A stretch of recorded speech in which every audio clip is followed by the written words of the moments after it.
바울과 함께한 사람들이라는 제목으로 하나님 말씀 전하겠습니다. 한 여행자가 말과 당나귀와 함께 여행을 떠났답니다. 말과 당나귀의 짐을 싣고는 여행길을 떠났는데 처음에는 좋았는데 도중에 가면 갈수록 짐을 실은 당나귀가 많이 지쳐가게 됐습니다. 그래서 당나귀가 옆에 있는 말에게 이렇게 말합니다. 야, 짐 때문에 견디기 힘드니까 나의 짐을 조금만 덜어줄래? 근데 이 말을 당나귀의 요청을 말은 거절하죠. 그래서 결국 어떻게 됐느냐? 결국 힘에 지친 당나귀는 얼마 못 가서 쓰러져 죽고 맙니다. 그러자 주인은 어떻게 했냐면 이 당나귀가 지고 있던 모든 짐과 또 당나귀를 이 털가죽까지 벗겨낸 그 가죽을 말의 등 위에 다 얹어놨습니다. 결국 그 말은 여행이 다 끝나기까지 더 큰 고생을 하게 되었다는 이야기입니다. 함께 한다는 것, 그거 사실 굉장히 소중하고 중요한 것입니다. 왜냐하면 누군가와 함께 한다는 것, 그것은요, 나에게도 그리고 상대에게도 굉장히 중요하고 의미 있는 일이기 때문에 그렇죠. 나에게만 있어서 중요한 일이 아니라는 것입니다. 함께 한다는 것은 그래서 상대에게도 중요한 일이라는 것이죠. 옛날에 어떤 왕이 역도의 난이 일어나서 신하들과 함께 서둘러 궁을 피해 피난길에 올랐습니다. 일반 평민 복장을 하고 어느 한 마을에 스며들게 되었는데 그 마을, 시골 마을의 한 농부의 집에서 이 일행들을 받아줍니다. 그리고는 이 일행이 왕인지도 모르고 아주 정성을 다해 대접을 하죠. 왕은 이 농부가 여간 고맙지 않았어요. 그리고 이후 난이 진압이 되고 정세가 회복되자 환궁하게 되었는데 그때까지도 자신의 신분, 왕의 신분을 밝히지 않은 채 농부에게 이렇게 마지막 인사말과 함께 건넵니다. 그동안 신세를 많이 줬어. 내가 이 은혜를 갚아야 되겠으니 소원이 있으면 한 가지만 말해보시오. 내 들어주리다. 그러자 농부는 이렇게 대답합니다. 제게 무슨 별다른 소원이 있겠습니까? 보시다시피 먹을 것도 넉넉하고 몸도 건강합니다. 또 여태껏 이렇게 살아왔고 앞으로 또 이렇게 살아갈 것입니다. 정중히 거절하는 이 농부를 향해 왕이 기어이 소원을 말해보라고 거듭거듭 요청하자 농부가 이렇게 말합니다. 굳이 그러시다면 몇 달 있으면 제 생일 환갑이 돌아오는데 아이들이 정성을 다해 잔치를 해준다고 하니 그때 왕님 하셔서 손님으로 참석해 주십시오. 왕은 이 욕심 없고 착한 이 농부의 사람 때문에 탐복하면서 알겠다고 하고 돌아갔어요. 그리고 얼마 후 이 농부의 환갑 잔치에 어떻게 됐겠어요? 왕이 행차를 한 거예요. 농부는 하루아침에 유명 인사가 됐어요. 시골 농부의 생일 환갑에 손님으로 누가 왔느냐? 임금이 행차했다는 거예요. 그러니 주변 사람들에게 알려지기를 이 농부는 특별한 왕과 특별한 관계가 있는 특별한 사이구나 싶어서 사방에서 농부를 만나고자 선물을 싸들고 사람들이 모여들기 시작했고 농부는 얼마 안 되어 더 큰 부자가 되었답니다. 그리고 심지어 그 농부의 집에는 임금님이 다녀갔다고 해서 기념비까지 세워지게 되었다고 하죠. 누군가 나와 함께 한다면, 그런데 그분이 전능하신 하나님 아버지시라면 우리에게 얼마나 복되고 힘이 되는 일이겠습니까? 빌립보서 말씀처럼 너희는 내게 배우고 받고 듣고 본바를 행하라. 그리하면 평강의 하나님이 너희와 함께 계시리라. 평강의 하나님, 전능의 하나님이 우리와 함께 하시는 동행, 그 동행의 삶, 사실은 우리 모두가 소망하고 있죠. 그 동행의 삶이, 함께하는 삶이 어쩌면 우리 신앙의 전부인지도 모르겠어요. 여러분, 우리 신앙의 목표가 무엇인가요? 우리 신앙의 목표는 어디를 향해 나아가고 있습니까? 목사님, 그거야 무르나마나 당연히 천국이지요 라고 대답을 하시겠죠. 그렇다면 질문을 바꾸어서 이렇게 묻겠습니다. 여러분, 그러면 왜 천국에 가시려고 하나요? 천국에 가면 죽음이 없고 영생의 삶을 살고 늙지도 병도 없고 아픔도 상처도 없는 정말 우리가 원하는 그런 모든 것이 천국에 있기 때문인가요? 그런가요? 그런 이유 때문에 우리가 천국 가기를 원하는 것인가요? 한 수도사가 강변에서 열심히 혼자 기도와 묵상을 했어요. 그런데 한 노인, 지나가는 노인을 보게 되었는데 이 노인의 표정이 너무나 온화하고 노인의 말이 너무나 오랜 시간 기도와 묵상한 자기보다 더 깊은 말들을 하는 거예요. 이렇게 말을 했다는 거죠. 그 노인이 나는 언제나 기쁘다오. 내게는 모든 날이 선하고 나쁜 날은 단 하루도 없다오. 그러자 수도사가 노인에게 캐물었어요. 그러면 하나님께서 당신을 지옥으로 떨어뜨리신다면 당신 그때도 이렇게 말하겠습니까? 그랬더니 노인이 이렇게 대답했다는 거예요. 지옥이 어디 있는지 나는 모르. 그러나 내가 아는 것은 내가 주님을 떠나지 않듯이 주님도 나를 떠나지 않는다는 것이요. 그래서 나는 주님과 함께라면 어느 곳이라도 갈 것입니다. 그곳이 지옥이라도. 주님이 없는 천국에 가는 것보다 주님과 함께하는 지옥이 더 낫기 때문이죠. 여러분, 우리 왜 천국에 가려 하는 것이죠? 그곳에 가면 영생이 있기 때문에 요한계시록 기록처럼 그곳에 생명수의 강이 흐르고 강 좌우에 생명나무가 있고 이 생명나무가 달마다 12과일을 맺고 그 과일과 잎사귀들이 병을 치료하고 그곳에는 햇볕도 등불도 필요 없는 어둠이나 그림자가 전혀 없는 빛이 있는 곳이기 때문에 바로 우리가 그곳 천국을 가고자 하나요? 아니요, 더 중요한 사실이 있죠. 그곳에 빛을 비춰주는 햇볕과 등불이 필요 없지만 그래도 계속해서 빛이 나는 곳. 누구로부터 빛이 나옵니까? 하나님으로부터. 그 하나님으로부터 어린 양 보좌 예수 그리스도의 보좌로부터 생명수의 강이 흐르기 때문에 그곳에는 예수님과 하나님이 계시기 때문에 우리가 천국 가기를 그렇게 소망하는 것이죠. 함께한다는 것, 동행한다는 것, 그래서 이것은요 자세히 보면 양면적이에요. 내가 주님과 동행한다는 것은 주님이 나와 함께 하시고 동시에 나도 주님과 함께하는 것을 의미합니다. 주님이 이 땅 우리가 있는 이곳에 우리와 함께 하시지만 동시에 우리도 주님이 계신 그곳을 향해 나아가는 것이 동행이고 함께 하는 것이기 때문에 그렇습니다. 오늘 우리 본문의 내용에도요, 이 바울이 로마로 가는 여정을 기록하고 있어요. 바울이 드디어 로마로 떠나게 되었다는 거죠. 그런데 이 바울의 로마의 여정에도 함께하는, 동행하는 이들이 있었다고 오늘 우리 성경이 기록합니다.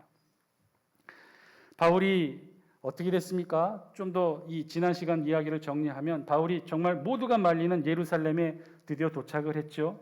그런데 곧이어 성전에서 폭도들에 의해 죽을 고비를 넘기게 되고 로마 군인들에 의해 체포됩니다. 그렇게 시작된 이 바울의 기나긴 법정에서의 싸움, 법정에서의 변론의 시간들, 유대인 앞에서, 로마 총독 벨릭스 앞에서, 로마 총독 베스도 앞에서, 그리고 마지막에는 유대 분봉왕 아그리빠 왕 앞에서 여러 번의 재판과 신문을 거쳐 이제 비로소 결국 로마로 향하게 된 것이에요.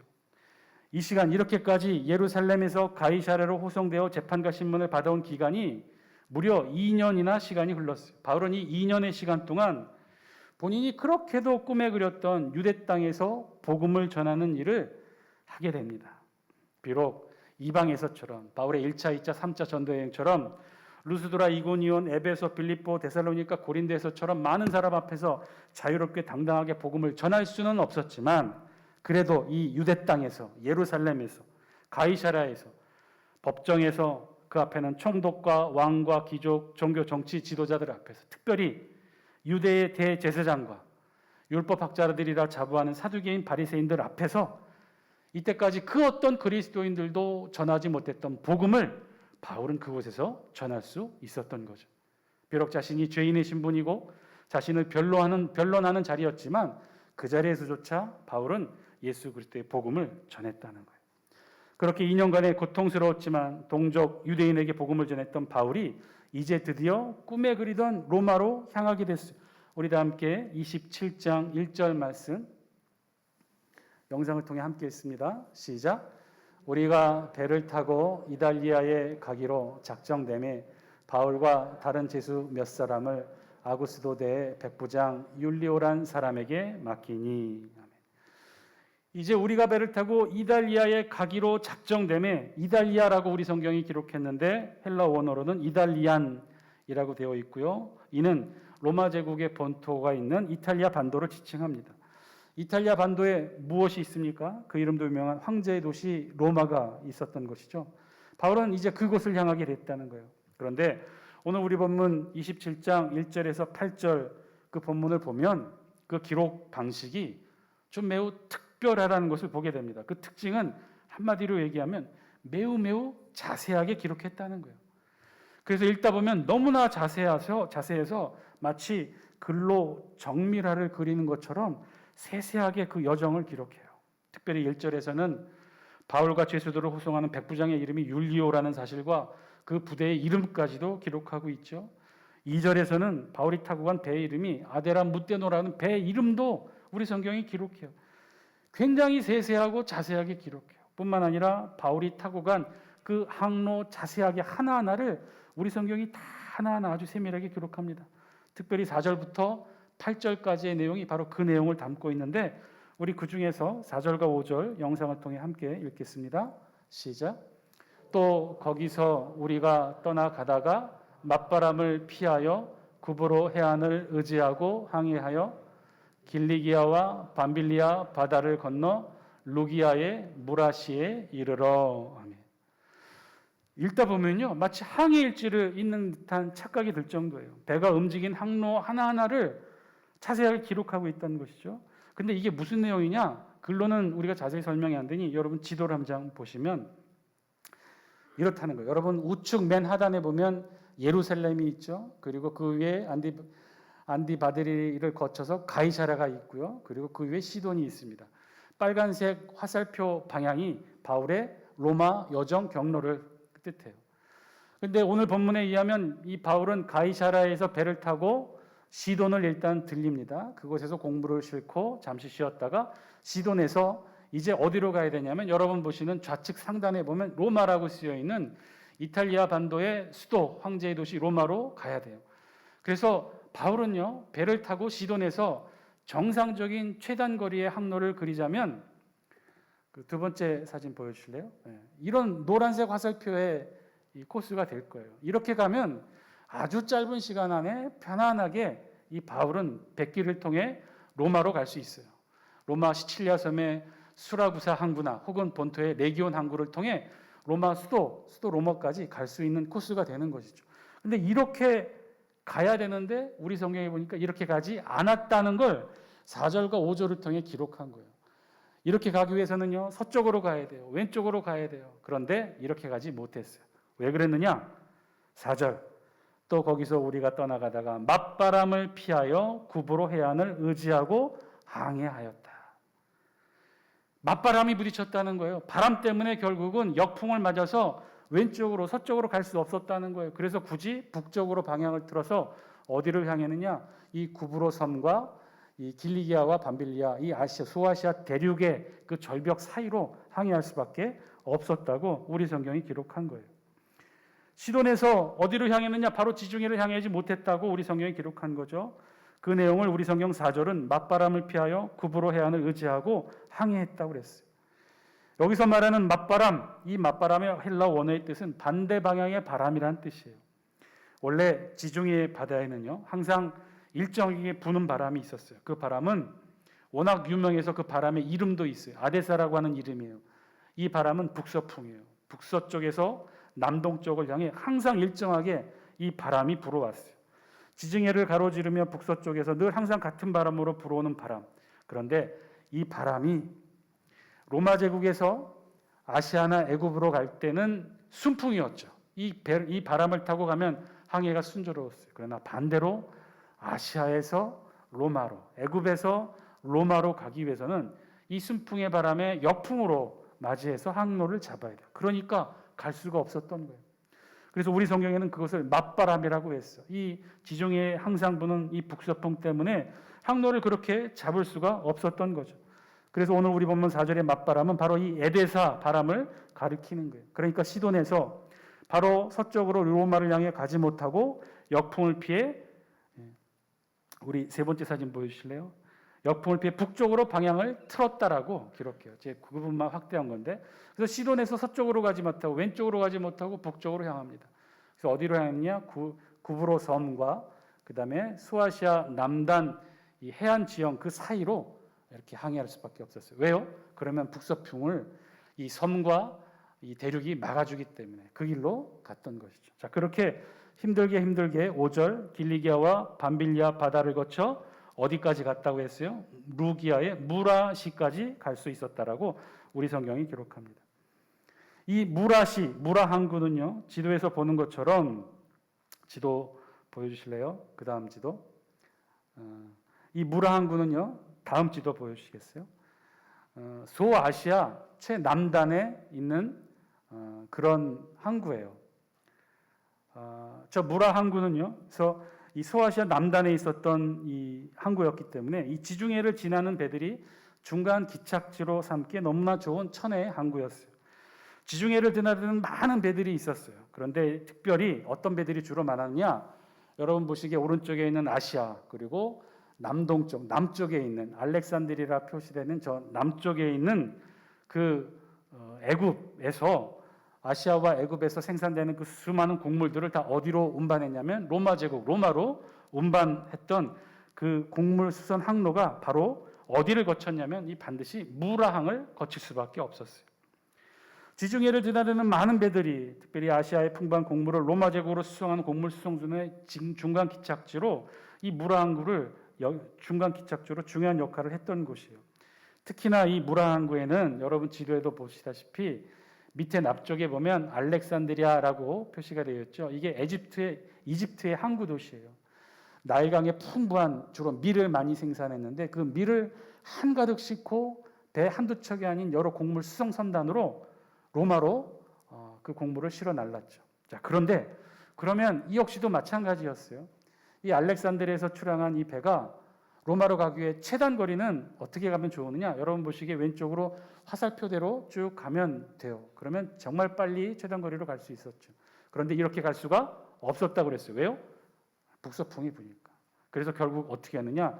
이 알렉산드리아에서 무라 항구를 거쳐 무라에서부터 이 지중해 해안을 끼고 서쪽으로 항해할 수밖에 없었던 거예요. 그래서 무라 항구에는요, 아시아와 이집트, 아프리카에서 오는 그 각종 곡물 수송선단이 모이는 집결지였어요. 이곳에서 바울도 마찬가지로 이곳에서 중요한 역할을 하며 배를 갈아탑니다. 우리 6절 말씀 영상을 통해 함께 읽습니다. 시작. 거기서 백부장이 이달리아로 가려 하는 알렉산드리아 배를 만나 우리를 오르게 하니. 바울 일행도 이곳 무라항구까지 간신히 와서는 그리고 배를 갈아탔다고 그랬어요. 이곳까지 타고 왔던 배는 아데라 무테노라는 배로 아시아 일대의 곡물 수송선이었어요. 규모가 좀 작은 것이었죠. 그런데 이곳에서 배를 갈아타요. 어떤 배? 알렉산드리아에서 온 대규모 로마행 곡물 수송선단 배를 갈아탑니다. 그 배 이름이 알렉산드리아 배였던 거죠. 애굽의 그 수많은 풍부한 밀을 싣고 로마로 향하는 대규모 곡물 수송선단의 배를 로마의 백부장이 붙잡아 바울 일행을 승선시켰던 거예요. 이런 배들은요, 이 개인 소유의 배였으나 로마 정부와 특별한 계약을 맺고 있었어요. 그래서 애굽과 이집트와 로마 간의 곡물 수송 유통을 허락받는 대신에 로마 정부의 요구에 응해서 로마로 이송하는 죄수들을 늘 승선할 수 있도록 그렇게 허락한 계약을 맺었던 거죠. 백부장은 그렇게 바울 일행을 로마로 향하는 대형 성단 알렉산드리아 배에 승선시킵니다. 자, 그런데 이 큰 배도 역풍으로 부는 바람을 이겨낼 수는 없었던 거죠. 우리 7절, 8절 같이 한번 읽겠습니다. 시작. 배가 더디가 여러 날 만에 간신히 니도 맞은편에 이르러 풍세가 더 허락하지 아니하므로 살몬의 앞을 지나 그레데 해안을 바람막이로 항해하여 간신히 그 연안을 지나 미양이라는 곳에 이르니 라세아시에 가깝더라. 7절, 8절 설명도 바로 이 내용을 설명한 거예요. 다시 지도 한 장 보여주시겠어요? 니도까지 왔다고 그랬죠. 무라 항구에서 니도 항구까지 왔어요. 근데 여러분 보시면 지금 내가 표시를 따로 안 해놨는데 찾으셨어요? 무라 항구 옆에 왼쪽 옆에 니도 항구인데 그 거리 되게 짧잖아요. 그런데 이 곳을 간신히 갔다고 그랬어요. 7절에 보니까 배가 더디가 여러 날 만에 간신히 니도 맞은편에 이르렀다고 그랬어요. 니도 항구 앞까지 갔어요. 그런데 그 이유가 뭐라고 그랬어요?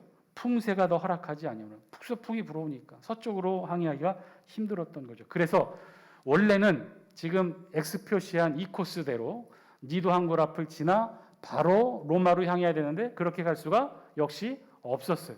북서풍의 영향으로 그렇게 방향을 틀 수가 없어서 어떻게 했느냐? 또다시 그레데 섬이 있는 이 남쪽으로 방향을 틉니다. 그래서 그레데 섬이 북서풍을 막아주니까 그 밑으로 항해해서 바로 로마로 향하기 위해 그 항로를 택했던 거죠. 우리 성경 7절은 그 내용을 기록한 거예요. 살몬의 앞을 지나 그레데 해안을 바람막이로 항해하여 간신히 그 연안을 지나 어디에 도착했다고요? 미항이라는 항구에 도착했다. 그 내용을 오늘 우리 성경이 자세하게 하나하나 기록했던 거예요. 이유는 단 하나, 북서풍의 영향으로 인해 항해가 순조롭지 못했던 거죠. 그래서 우리가 읽은 성경 7절, 8절에서는요 반복되는 표현이 있어요. 우리 7절, 8절 다시 한번 보여주실래요? 7절 앞부분에 보시면 배가 더디가 여러 날 만에 뭐라고요?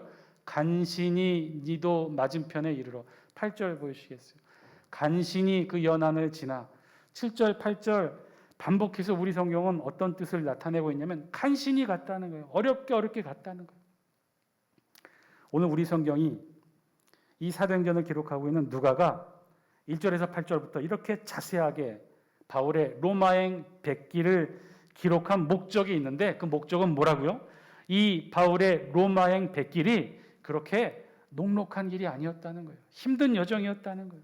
매우 어려운 여정이었고 역풍을 피해서 간신히 나아갔던 길이라는 걸 오늘 우리 성경이 기록한 거죠.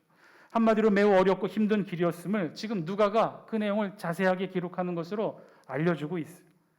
그렇게 바울은 지금 예루살렘에서 로마로 향하고 있었던 거예요.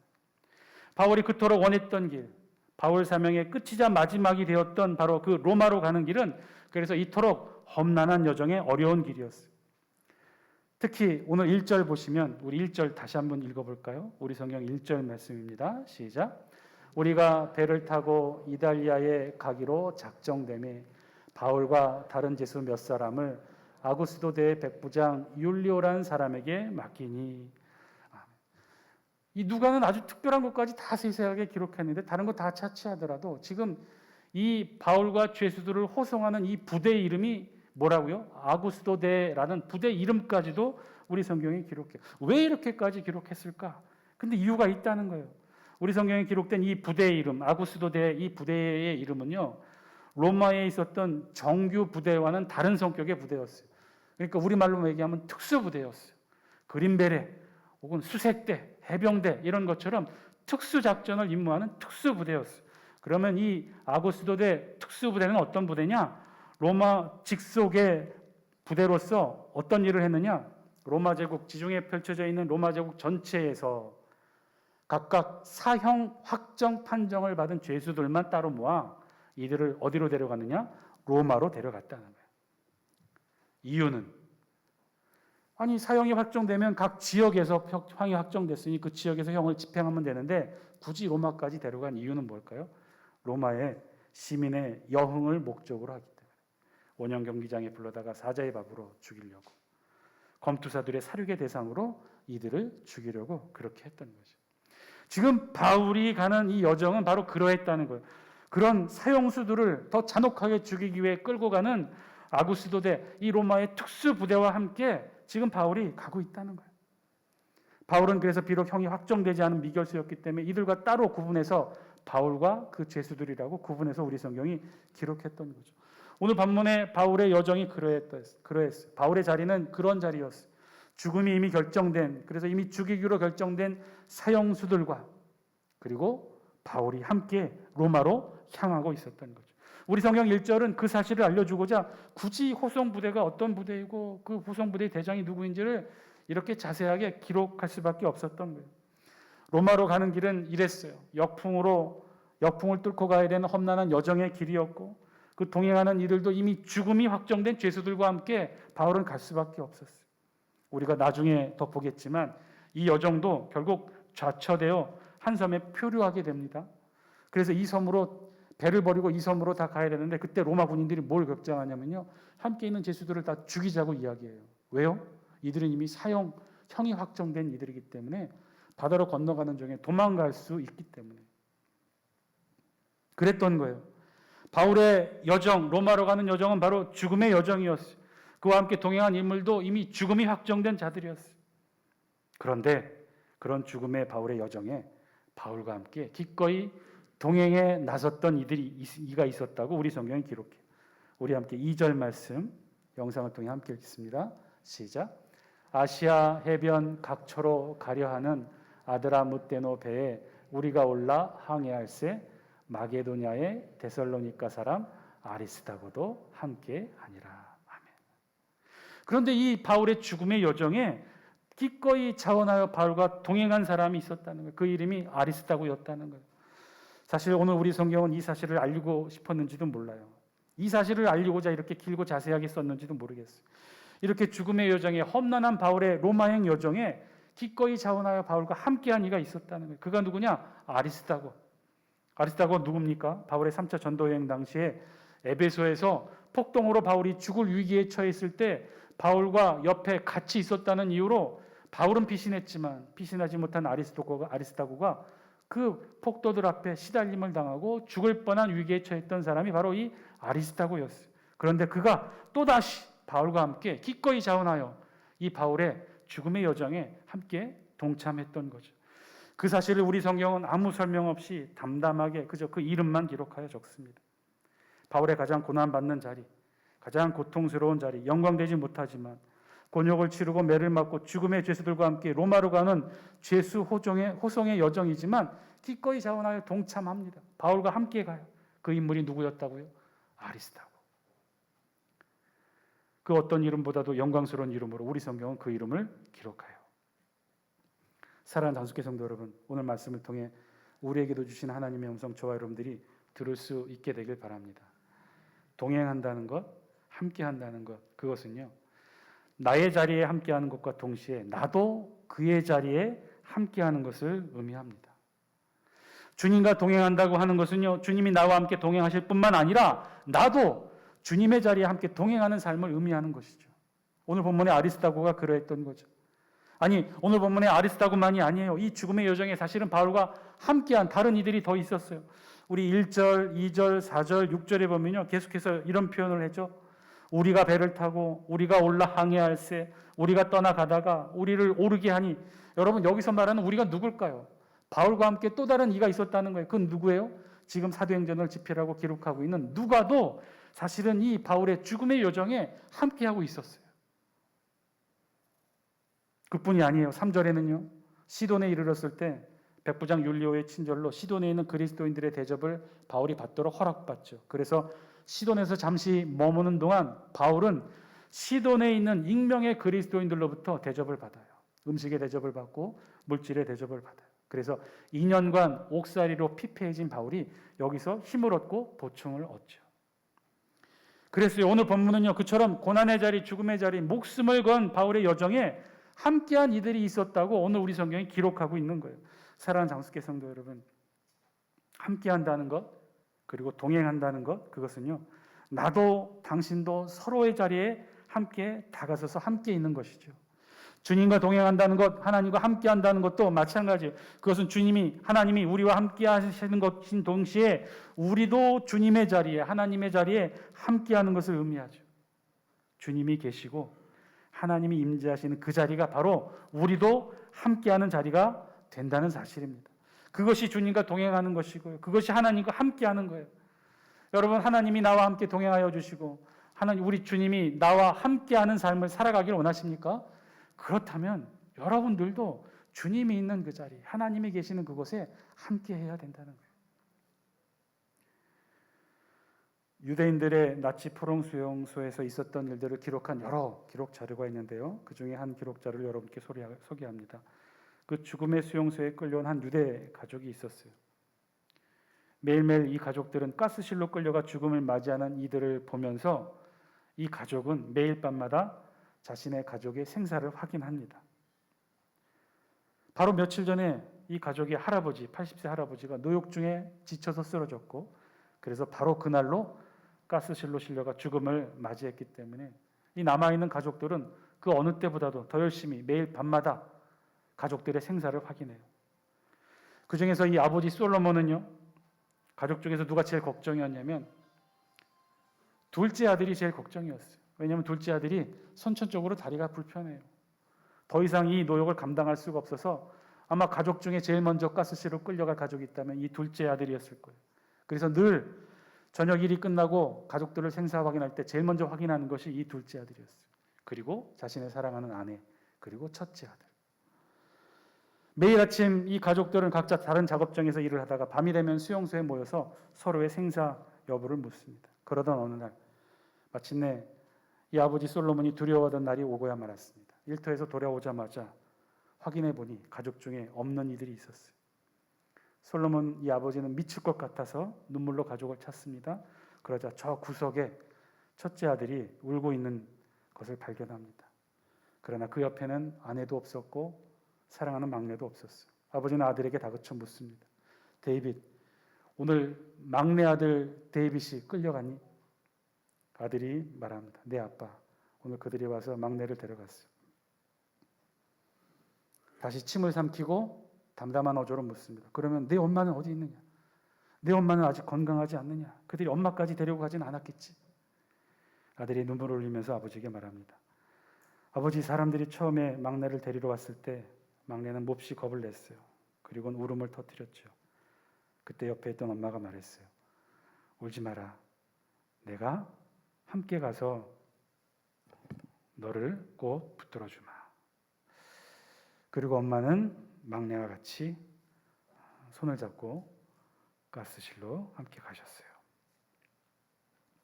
사랑하는 장숙회 성도 여러분, 주님과 동행하고 하나님과 함께하는 삶 살기를 원하십니까? 주님이 나와 함께 동행하고 하나님이 우리 가정과 함께하는 삶을 살기를 원하십니까? 그렇다면 여러분도 그 자리에 함께 하십시오. 주님이 있는 자리, 하나님이 임재하신 그곳에 여러분도 함께 계시면 됩니다. 그러면 됩니다. 그 자리가 우리가 있어야 될 자리입니다.